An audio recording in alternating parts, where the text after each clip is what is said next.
I came across this Korean DJ on Instagram, and she recently took a trip to Nigeria. She traveled through to several cities: Lagos, Port Harcourt, Calabar.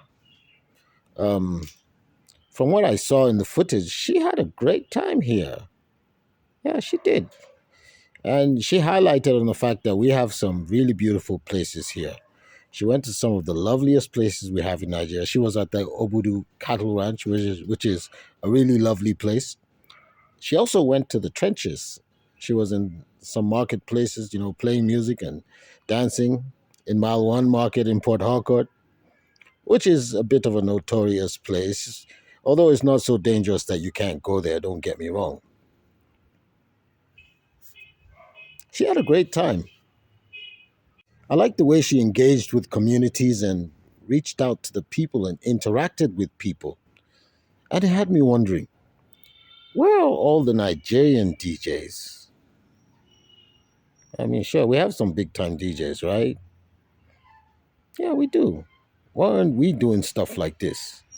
Why is this girl from Korea more passionate about us than we are? Just like in the case of the insecurity that's ravaging through the country, it looks like, once again, it took someone from the outside to come and show us what we've got. Now, Jin Sol commented that Nigeria was safe and she didn't feel scared at all. Now, these places she went to, she actually traveled by road. Now, when she posted that, I'd like us to take a look at some of the responses that she got from Nigerians. You know, there really aren't enough terrorists to kidnap everyone on the highway. So, yes, you can travel across Nigeria and not be kidnapped. However, going by what's happening right now, you're taking a risk. Let me use myself as an example. I used to love road trips. Maybe it's because when I was growing up on weekends, sometimes we always used to, the family would go out and we'd drive out into the countryside and go to the beach and just sometimes just to the countryside, not necessarily to the beach. In fact, okay, so sometimes on weekends, I just drive out into the countryside, just drive out of the city for like an hour or so, go to places that I hadn't been to, and I would come back safely. Now, this was years ago. But after a while, I had to stop. As things started gradually getting worse security wise, I'd stopped. Um, I also spent many years living and working in a completely different part of the country than where I'm originally from. So every once in a while, I would go to visit my parents, and I would relish that long drive, that 10-hour drive from one part of the country to the other. And I used to look forward to it. I loved it. There's nothing like driving on the highway, bumping your music, and checking out the scenery from place to place. A road trip is the best way to really know a country. Yes, it is. But after a while, I had to stop doing that and opted to fly instead. Not because I no longer enjoyed road trips, but the situation just, well, because of the situation of the country, I just had to stop doing that. So, what made this Korean girl come to Nigeria and feel like there was no danger?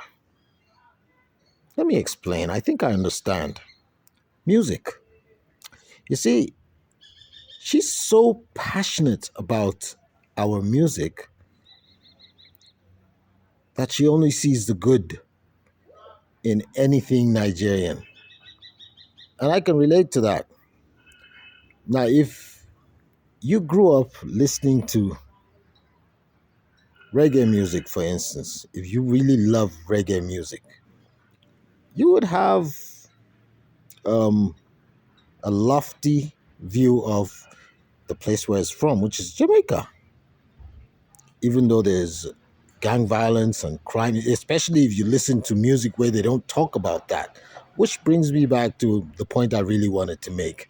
You see, Nigerian music doesn't really highlight on the things that are happening in Nigeria, especially the bad things, which is good and bad at the same time.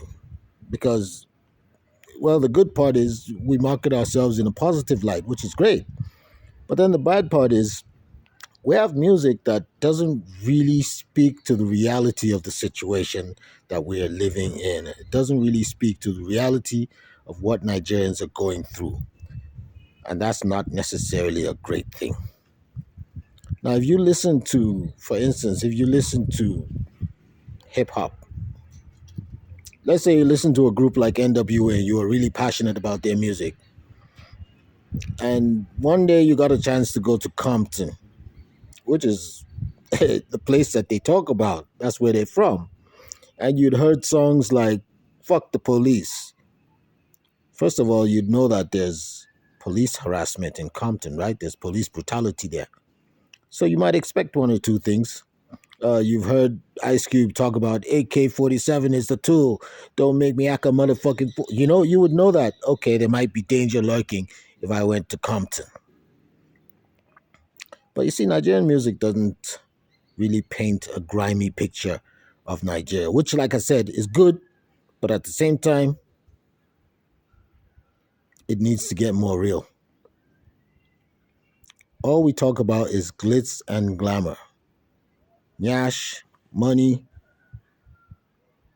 and that's about the size of it, really. But there's a lot happening in Nigeria that our music could highlight on, but it doesn't. So, yeah, that's my take on this whole thing. The Korean girl felt safe here because our music is all glamorous and really paints a glamorous picture of Nigeria and very little or nothing else.